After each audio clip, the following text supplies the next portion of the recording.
Hey guys, it's Payne. I'm really excited to introduce a brand new show to Bet the Board that combines sports and alternative investing, the very first of its kind. Sports betting and collectibles converging is inevitable. Let me tell you why. Sports cards and memorabilia are another way to get money into the market and do it without limit restrictions or the substantial hold you're accustomed to with sports betting. Whether you collected cards as a kid and are looking to get back into the hobby, this podcast is for you. If you've been collecting cards for years, this podcast will make you think and operate more efficiently. Are you in real estate?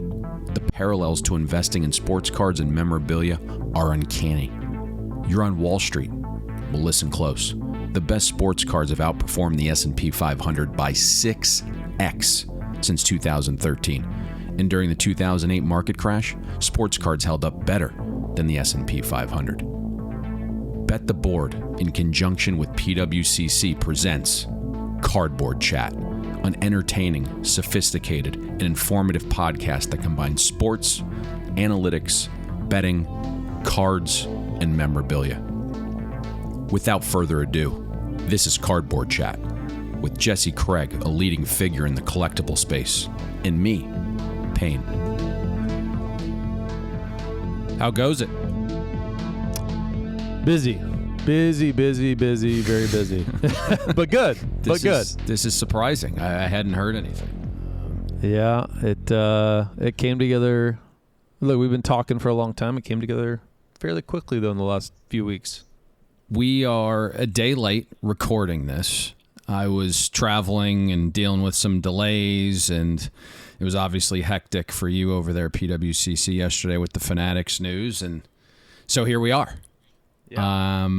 I'm sure there's a ton of listeners that have questions, and people will be tuning in just to hear this because it's probably the first discussion about the acquisition with anyone from either PWCC or Fanatics since the news broke less than 24 hours ago. And for our listeners, I think they know by now we don't play the gotcha game, and it's why Bet the Boards has these long-lasting relationships with partners. And we had to deal with FanDuel for 3 years, BetOnline for 5, now Amazon. So I'm going to ask you some open-ended questions, and you provide what you can. Is that fair? Totally fair. Okay. So I think a lot of people saw you guys getting lean and mean at a time, the market was downtrending, and they thought the world was coming to an end a few weeks back. But I think normal stuff pre-acquisition. And I think, as you alluded to there, the talks and flirting with Fanatics has been ongoing behind the scenes for what feels like, I don't know, maybe more than a year now. Yeah, it's been I don't know if it's quite been a year, but we've been chatting and staying close, and you're right. We had to make some layoffs about a month ago to get back into a healthy financial position for us at the time, and so these are just the appropriate steps that were needed. It happens in business. It was tough, but it got us back to where we needed to be. And then this deal with Fanatics came together, and we couldn't be more excited about the future, to be honest with you. Makes a world of sense. I guess the easy question here is what changes with the acquisition? Is it going to be PWCC branded still, Fanatics branded, when you get folded potentially under that umbrella? And when do we think that transition takes place? Yeah, I mean, my assumption is that it's going to be, we're going under the Fanatics umbrella and Fanatics branding eventually. But right now it's business as usual for us, and we will get there. But we are PWCC still right now, just under the Fanatics family. When there's a massive acquisition like this, and we just saw it last week on the sportsbook side with Fanatics buying the North American arm of PointsBet. It's about market entry, and it's easier to acquire a company that's at the forefront than build something from the ground floor with not just users and market share and technology. And PWCC is the leader in the sports collectible market for that. What's day-to-day process look like for you guys moving forward, and maybe even you? Because when you acquire a company as successful as you guys are, you need all the major players still being a part of it.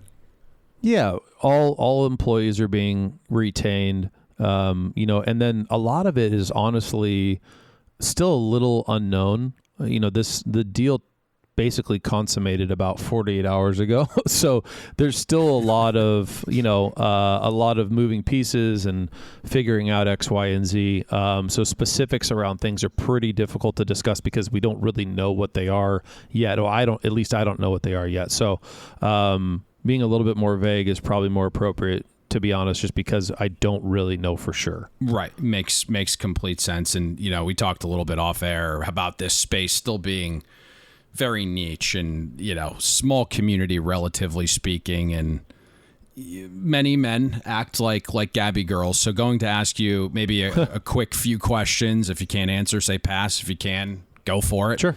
Obviously, customer funds on file, completely safe.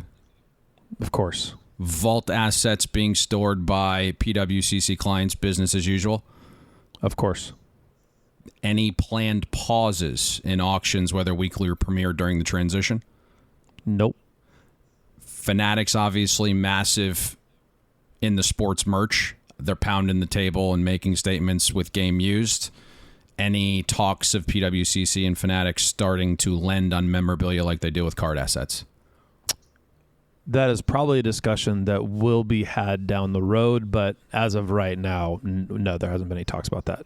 Easy game. That was all the questions I had. That was the game. All right. I'm sure people wanted some deeper dives, and just like anything, right? Personal, business related that isn't yours. Like, you don't want people completely prying. I'm sure a lot of this stuff will eventually come out. I think it's good for the space. Huge consolidation happening on the sports betting side. So not shocking that it's going to come here. And anytime you can partner and work with Fanatics, I mean, you just got this driving force behind you guys now that's really going to set you apart from everyone else, I think. Yeah, exactly. Look, we were self-funded. We did it on our own up until this point. And, what a better partner to have, than Fanatics. I mean, it's just, they are a monstrosity. They're building something that I feel like is really special. And, they really do care about the, collector in the space. And so that's a thing that really mattered to us too when choosing a partner. Makes a world of sense. So good day yesterday, and then unfortunately last night a collapse. I know what you're getting at. I know what you're getting at. I thought LeBron was going to go for 60 after that first half, but look, hats off to the Nuggets, man. They're playing unbelievable basketball. When I've seen it happen a few times in this series, Jokic is hitting 1 foot step back threes with the shot clock winding down. Like, when those things start going in, you're like, it's not really our time. Like, it's just that he hit one of those in game 2 when it was a close game. Murray hit another one in game 2 when it was a close game, and then he hits that one in this game. I mean, and it was the difference maker, to be honest with you. Like, it really ended up being it. So it was a tough series. The Nuggets played unbelievable. They shot the ball ridiculously well. And so for the Lakers, it's just time to reset. And I mean, per LeBron, we'll see if he's even coming back, which I think is, in the moment comment. But yeah, it was a tough sweep. And hey, Miami, how about that? If they can sweep Boston, are you kidding me? Tatum cards are going down 95%.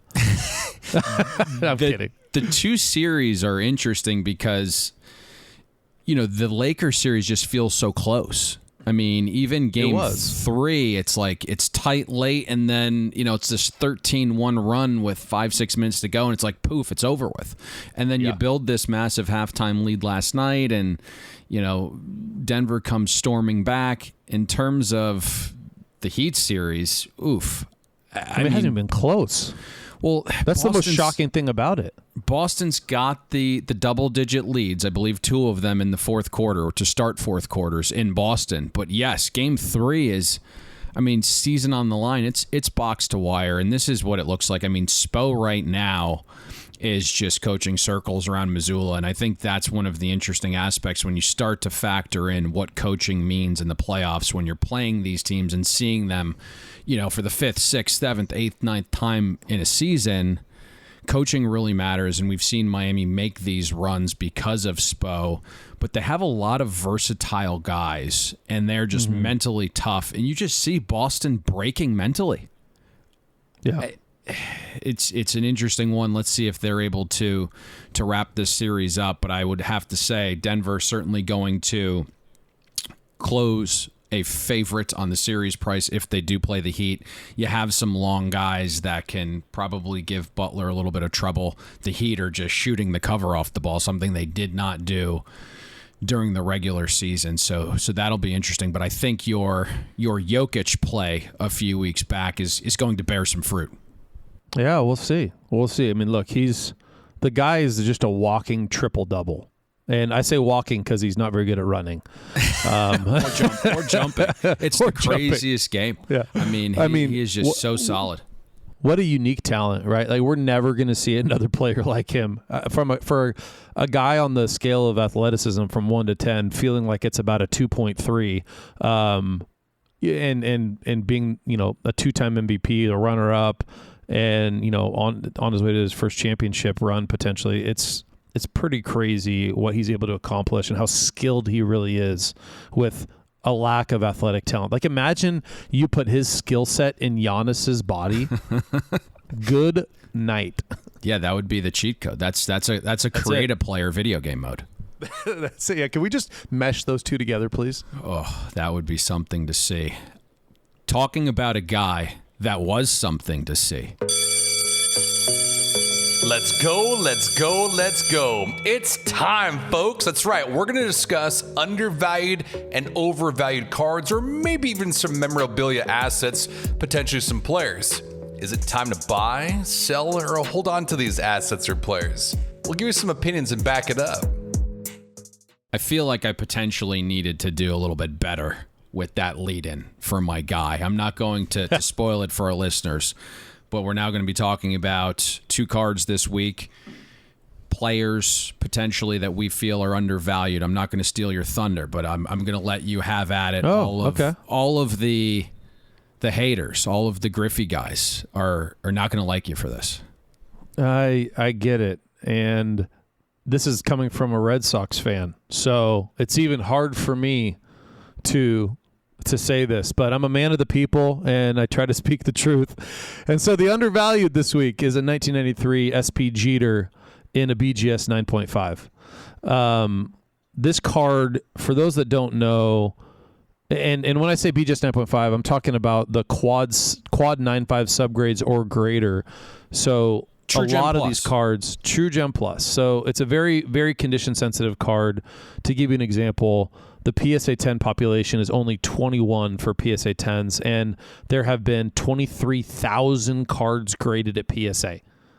I mean, it's a very condition-sensitive card. That gives you an idea of the sensitivity. Usually it's the surface and then the corners on this card are the biggest issues. The BGS 9.5 population is 275, and it is not easy, as you know, Payne, to figure out how many are quad plus or 495s or greater. But I did the quick math by scrolling through all of them, and there's about 20, and that's it, that have 495s or greater. And to give you an example of the disparity in pricing from BGS 9.5s, quad 9.5s to PSA 10s, the latest PSA 10 sale was about $200,000, just over. And these have spiked all the way up to $600K at one point. A BGS 9.5, quad 9.5, recently sold for $9,700. It's ridiculous. I mean, it's a 20x multiplier. Yeah. That is absolutely ridiculous. And then even if you find a BGS 9.5 that has 2 10s and 2 9.5s, meaning it's 0.5 away from a BGS 10, that sold for $30K. And the reason it went for a larger premium is because there's 0 BGS 10s that exist of this card. And so I'm assuming someone bought it. It looked beautiful. They'd probably say it looks like an 11, right? And they're sending it into BGS to try to get it bumped to a BGS 10 because the delta, like that BGS 10 should sell for much more than a PSA 10 because it would be a Pop 1 BGS 10 and there's only 20 PSA 10. So when I'm looking at value plays, one of two things needs to happen. Either the PSA 10s need to come down in value or the quad 9.5s are greater need to go drastically up in value, because that disparity at 20x multiplier makes no sense. And I feel like, and correct me if I'm wrong, I probably should have dug into this a little bit more. When you were achieving that record in the 600,000 ballpark, the BGS 9.5s were flirting in that 30 to 40 range. 30 Did they to ever 40, reach? yeah. Yep. Did they ever reach 50 or no? I don't believe so. I think it was like 30 to 40K from like a min gem with 1.9 subgrade. That feels about right to me for when these were selling for 600K. So still, about the same delta, right? Still about 20x, 25x delta. I think the interesting part here is like another company that we both respect when it comes to baseball card grading, and now we're 30 years into this process. SGC has just 410s. And I think you could make the case, even though they call their 9.5s Mint Plus, like that an SGC 9.5, only 9 of them have reached worthiness of that condition, is another one I'd look out for that can be had for even less. I mean, those had dipped at one point here in like the 6 to 7 range. I think I saw one recently sell like in the 4 or 5 range. I mean, that just feels the way they grade that card specifically, and you have to have some internal knowledge there, but it's not one they're just giving out grades on. And that also feels like something that's interesting, where it's a little bit lower price point than Beckett, but the delta, that gap to your point, needs to shrink. Yep, totally agree. So I'm going to go with a different sport for mine. I think there's probably a couple times now I've said in passing that, Peyton Manning's market is wildly mispriced, and I believe you think the same way there. Yep. And we've talked specifically about certain sectors of Peyton Manning's market being great, long term, maybe some of his rookie serial numbered inserts. I'm going to double down here a little bit with Peyton Manning's 1998 playoff contenders ticket rookie auto. And I feel like Contenders is the quarterback brand card. It just, there's some other things going on in the space, right, with NT and Flawless. I just remain steadfast that Contenders needs to be the quarterback card. 1998 was the inaugural year for Contenders. It's loaded with other great players like Randy Moss and Charles Woodson and Fred Taylor, who should eventually get into the Hall of Fame here. But we've talked about why we like Peyton Manning's brand, multiple Super Bowls for different organizations, record setter, changed the way the game was played with quarterbacks being, offensive coordinators on the field and changing plays and the things he's doing in the card space, why we see value in his market, right? But I think this card in a silo, just, again, first year of Contenders football, and there's only 200 copies produced. You compare that to Tom Brady's rookie contenders. There was an estimated 3,000 of the base rookie autos. And to me, that makes Manning's even more attractive when you put it in that comparative. And, when you have the cornerstone card of the entire playoff contenders brand, there's just extreme upside for me with this asset. I think if you wake up in 15, 20 years and compare today's price to future price, you're going to be winning on that transaction. Yeah, this card it's such a neat card too, because the autograph is really what wins the day on this card, right? Yeah. Like it's a brutally hard autograph. I mean, if you look at the sales history of this card, I mean, I was looking through almost the last year of sales on this card, and like there's autographs that are, because you have the base variation, right? There's the out of 200, which is what we're talking about. And then there's the base variation that people can get autographed. But if you're talking about ones that were actually pack pulled autos, I don't know if I've seen a 10 auto, graded a 10 auto. I mean, it's so brutally hard. And if it was graded a 10 auto, it's an old grade and it probably wouldn't grade a 10 again. Like I'm looking at literally right now as we're talking, I'm looking at a sale from May of last year, a 7.5 BGS with a 10 Beckett auto. That grades a 9 auto today.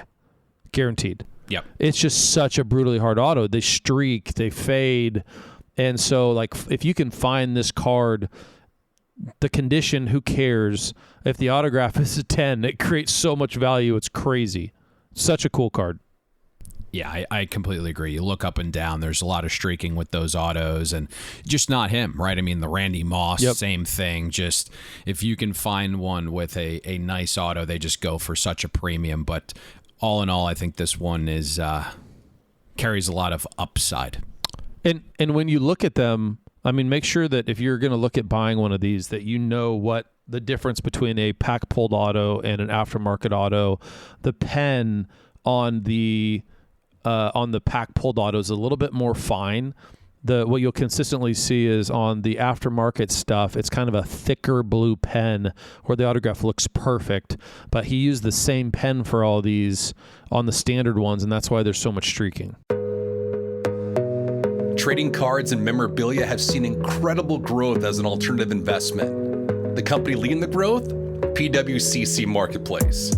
PWCC Marketplace runs the largest weekly auction of authenticated sports cards, Pokemon cards, comic books, video games, and memorabilia in the world. PWCC Marketplace also has more than 65,000 items listed in their fixed price marketplace that you can make an offer on right now. Head over to pwccmarketplace.com and see why they're the best option for buying and selling trading cards, memorabilia, and all of your collectibles. Last week, you made me a little nervous.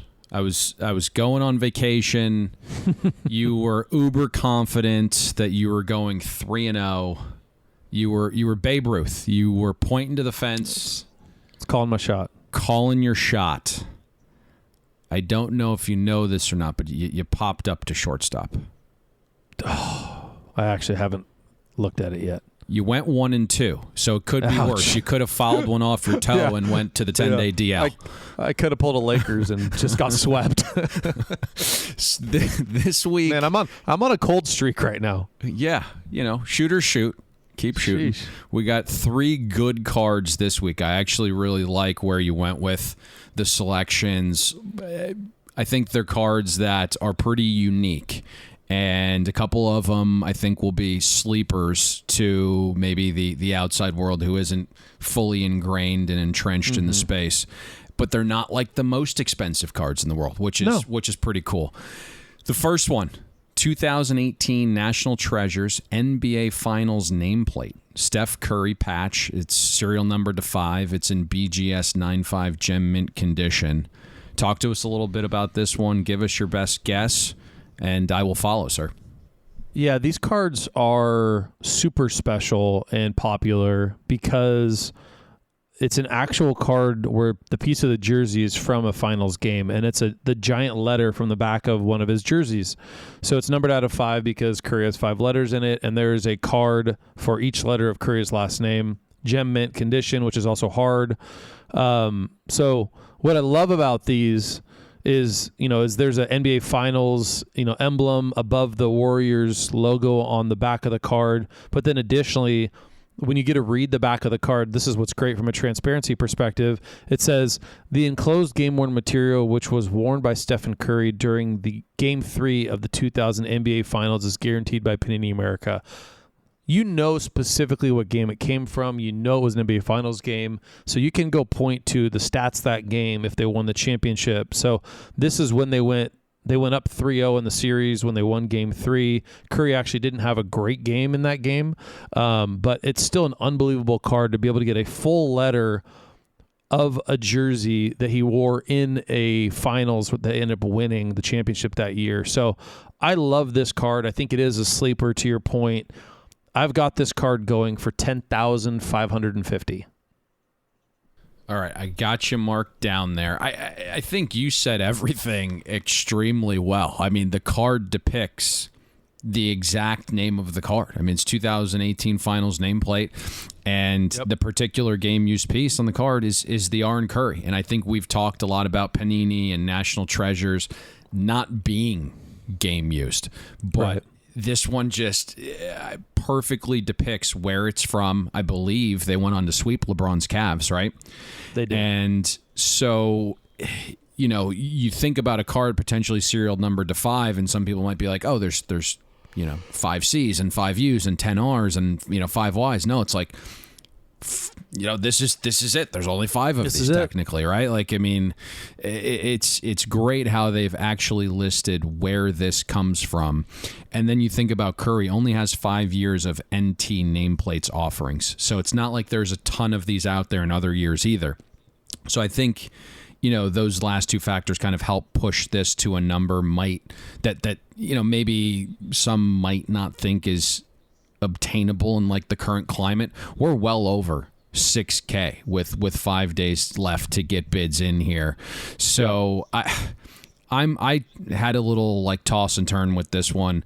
I think this is actually going to go for a touch more. I'm really shocked that I'm going to be above you here on a new school card, but I'm going to come in at 11.3 on this one.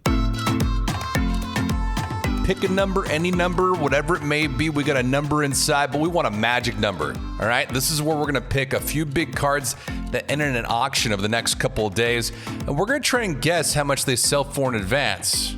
Throw out a number. We got one too. I'll be honest with you. You coming in above me makes me a little nervous. I don't love that because I think this is a card that has blow up potential. So I'm not as confident on that one. Self-doubt already.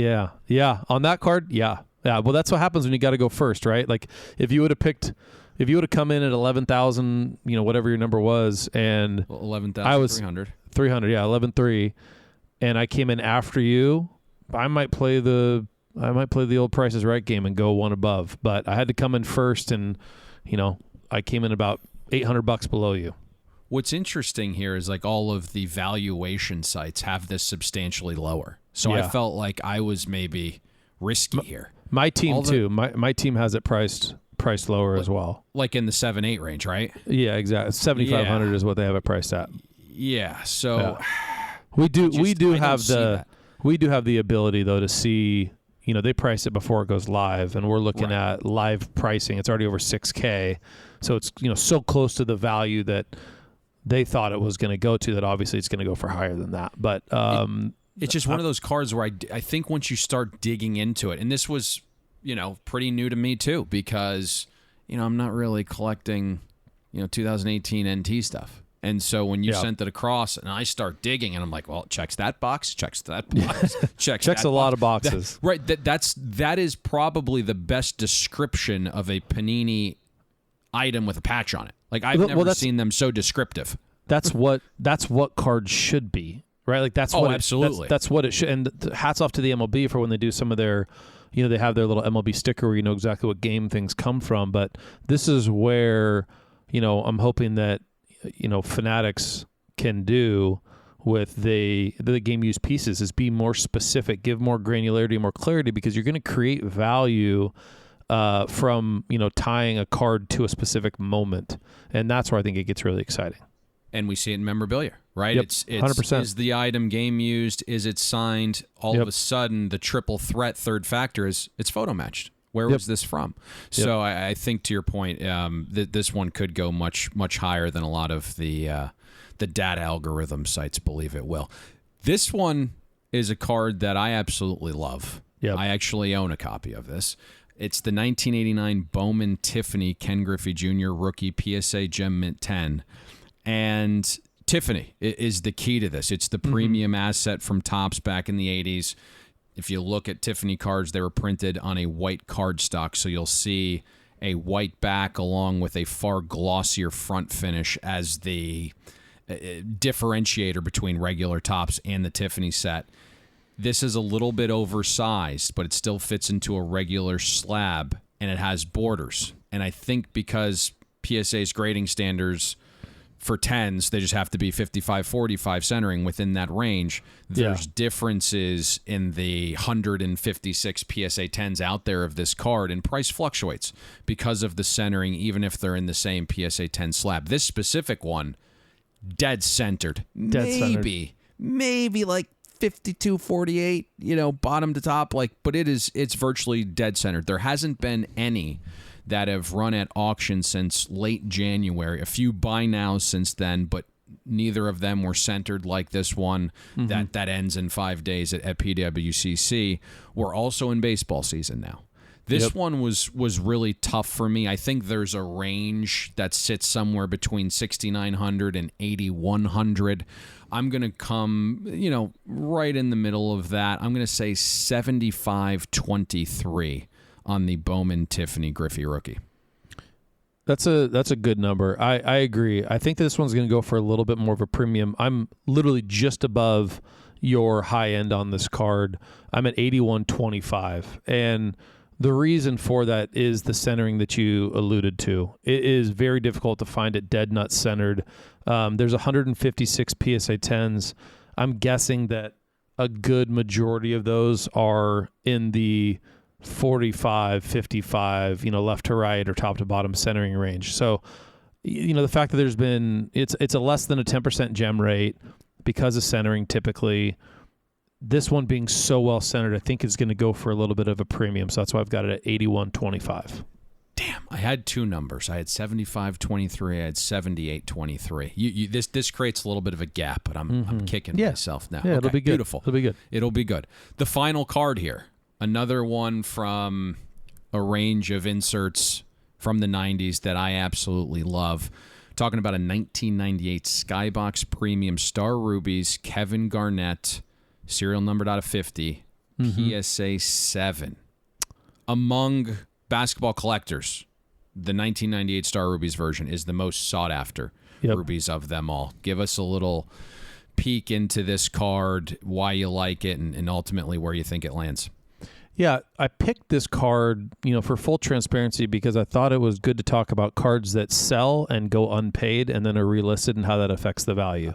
I wasn't going to, so I'm glad you put that out there. I know. Well, no, look, we're a marketplace and it happens where a buyer defaults and they don't pay for something. We have to relist it for a client, and it's, it's not something we ever want to have to do, but it's life and it's reality. There's about 2% on average is what our unpaids are each auction. It was actually up to 10 to 12% when we were on eBay, but now that we control the process much more, we have much better paying rates. So I just wanted to talk. There's nothing worse, and I'm going to cut you off here. There's nothing worse than listing a card on eBay and running it for 10 days, having the buyer bail out 10 days after that, and you're sitting around with the card not able to capitalize on what you thought might have been a good sell window because now you have to sell it 2.5 weeks later. And I'll just be candid. This isn't, stroking your ego here. You guys on your platform now rarely, if ever, have a non-paying bidder. I can't remember the last time that I've sold something and, after a week, like, guy didn't pay. Right. Look, it's so small. It happens. And here's an example of it. So we're talking about it, right? And I want to be clear, like when this happens and something gets resold, 99.9% of the time it goes for less the second time. Yep. Because one buyer, which was obviously not a real buyer, not a real paying buyer, is not in the game anymore, and they're not going to be bidding on it. So you lose one buyer out of there. But this card, it sold originally for I believe it was $13,800, and it was about 6 weeks ago. It's not going to do that this time, I don't believe. I think, with everything considered, basketball wrapping up, I think is, unfortunately going to affect the seller from a timing perspective a little more on this one as well. I think we're looking at about $10,760. Very specific there. Yeah. I like that. So, this card is just, beautiful. We've talked about Star Rubies before. There's this gold finish to these. They're far tougher to locate and land relative to their serial numbering of 50. I was looking earlier this morning. Tim Duncan, card number 1 of the set. PSA has given a numerical grade to just 9 of the 50 copies, and that's the most in the entire set. So you have players like Allen Iverson and Gary Payton and Michael Finley and Rod Strickland, Jim Jackson, Eddie Jones. They have like 3 or less copies graded by PSA. Yeah. I'm not quite sure why Kevin Garnett's brand isn't stronger. One of the first high school guys to the NBA, played in a big city like Boston, won a ring. He has a media career post-retirement. He wasn't just like some plotting big. He had some versatility to his game. I think in general, this might surprise especially when you look at the grade. This is the highest grade among PSA. But to your point, I do think this sells for a touch lower than the last one. I saw some market valuations come in even lower than this. So I'm going to come in right below you at 9,900 on this one. And there's a couple set collectors out there. Maybe they get a chance at it again, and they think, hey, if I can get this 20% cheaper, that's a good number. It started a little slow. Yeah. Which is why, sometimes people in the back of their minds, there's something wrong with the card. It sucks for the seller because, to your point, it always sells for lower that second time. It does, and let's hope that we're both wrong here, and it goes for over 13.8.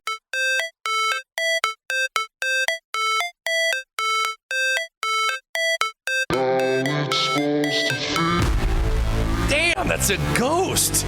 We're going to highlight a card that hasn't sold in more than a year right now, or is serial numbered to less than 100 copies produced. We're going to talk about why this card is significant, maybe in terms of hobbies or language or just the overall rarity of it all, and why it's considered a ghost. Oh boy. Oh baby. This is the one. When I saw this pop up in the premiere auction, I was like, whoo. Sweet Moses. Not a lot of people are familiar with this, right? It's very much, I would say, super collector card. And because there's no quantity. A little bit. Right. That is true. And let's just get to it. We're talking about a 1996 Upper Deck USA Olympic Reflections of Gold Michael Jordan auto in a BGS 8.5 with a 9 autograph grade. Talk to us about the importance of this one, why it's so rare, and then just, it's at PWCC Premiere. It is a beautiful card. Go check it out. It's live right now, and I could be wrong, but looking at sales data, there was a PSA 6.5 that sold recently, and to explain how rare this card is, it sold for $210,000 in a PSA 6.5. Yes. It is. Is there? Do I hear the rumors right? There's only like 10 known copies to exist. Do you hear the same information? It's very tough to speculate, right? And since I've been in the space, I've only seen one sell publicly at a legitimate auction house. This would be number 2. There's been a few on forums and social media that I've seen. I believe Nat has one. One popped on Facebook recently. There's only been a handful at PSA. This one obviously graded by Beck. It's just one of the rarer MJ autographs and one of his very first. And yeah, there's that's kind of the speculation, but it's tough to pinpoint exactly how many. Okay. Yeah, but I mean, look, it's one of his first autographs that have ever been put into any product. It's so rare that, to your point, there's literally in the history of trading cards been one public sale of this card, and it came in February of this year. And so typically when a card goes for a big number like that, when there's that much pent up for demand, you'll see another one hit the market in a short amount of time after it, and that's what we're seeing right now. So it's a crazy card. It's really, really pretty too. Like, it's just got a beautiful look to it. Obviously, MJ's autograph is kind of, one of those timeless classic autographs. It's, a very pretty autograph in itself. But the card's gold. He's wearing his Olympic jersey. It's just a sick card. It's sitting at $60K right now if you include the buyer's premium in our premiere auction that ends on Thursday. But I mean, you talk about the definition of a ghost. This is a card that, this is the second time this card's ever sold publicly. So it is a massive ghost. It's really unique, too, and there's a little bit of an oddity with this in that Upper Deck owned the licensing. You even see the Olympic logo on the back of the card, but there's no Team USA across the chest. And on the back of it, it's almost like whiteout. It looks like some old school whiteout project from a kid. Do you know if they're what's the reasoning behind that? Didn't make any sense to me. Have you heard anything on that? It just must have been something with the USA licensing. They must not have been able to use the actual, acronym USA. And so you can see his number on his jersey, but you're right. It legitimately looks. I mean, they just photoshopped. Yeah, I think that's a shadow from his arms, but okay. You're just looking at a Photoshop like great Photoshop guy. They had someone Photoshop that out. For that time. For that, yeah, back in 96, yeah, for sure. Do we think this flirts with 200? This feels like a card that there's a lot of guys just kind of lying quietly, and then you get one or two or just going at it. I definitely think this eclipses 100 without question. Oh, without question. I know the seller hopes it does as much as the PSA 6.5 did, but to be honest, the PSA 6.5 had a 10 autograph, which is really big for this card. Yep. And even though this one's graded higher, the autograph is a 9. I think that affects it. And you always see in these scenarios when there's that much pent-up demand, you take one buyer off the market, assuming they don't want a second one. The second card always sells for less. So to be frank, the condition and the auto might not even matter as much in this scenario. It's more of just straight supply and demand. I think what we're looking at is whether or not the guy who won the 6.5 wants a second one, and if you take that, and how aggressive he would be on this next copy. So for that reason alone, I don't think it gets there. I think the over-under is probably closer to 150 on this card. But 200 and just over 200K for the last one, I think it was 210, was a fantastic number. Nothing wrong with hoarding. Nothing wrong with it. Yeah, you know that all too well. Taking shots. Okay.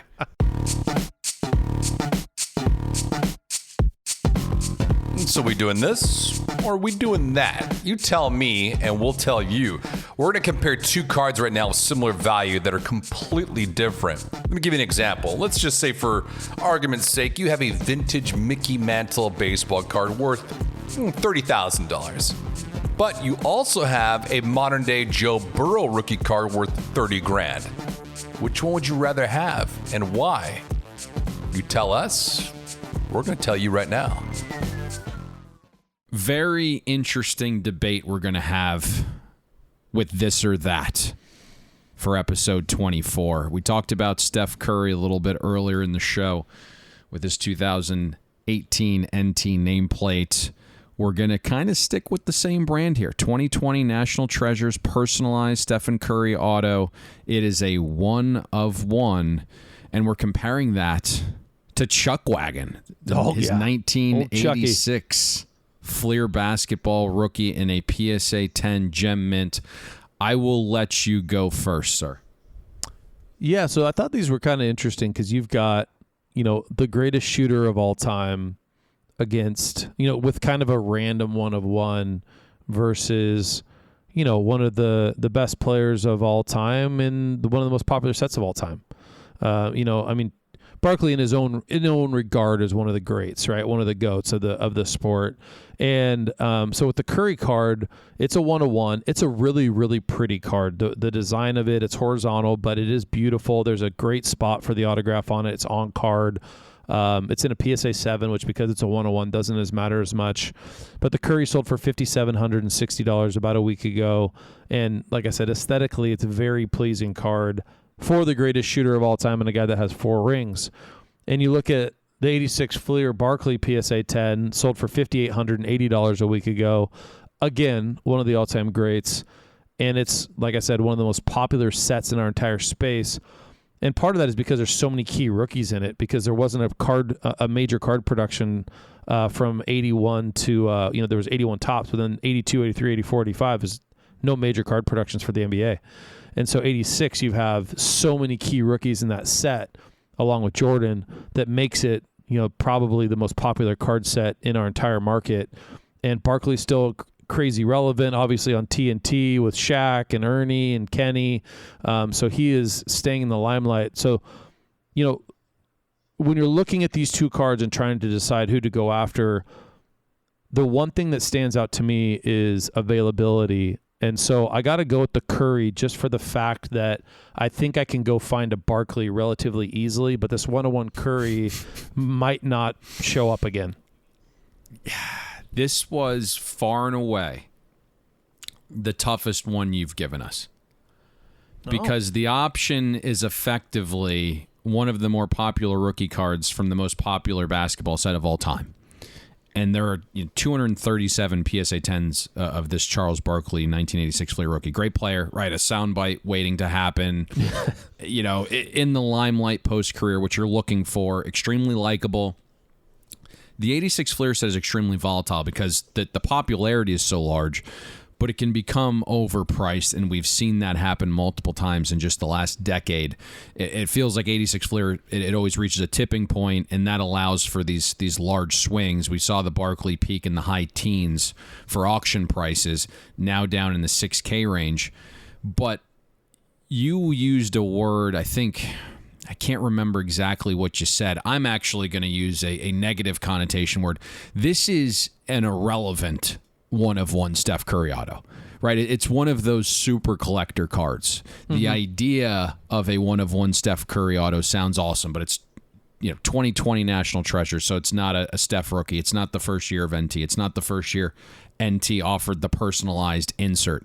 So it's not going to be a monumental production like 86 Fleer. It's not going to live for eternity in the hearts of collectors. 80% of collectors have likely never heard of this set. In saying that, I landed on the same thing you did, because if you actually want this, you gotta go get it, right? Yep. You can almost always find a Barkley PSA 10 if you search hard enough. Yeah. And so the card itself is beautiful, right? Nice shiny foil. It's an on-card auto. It's a one-of-one. It's a premium brand of NT.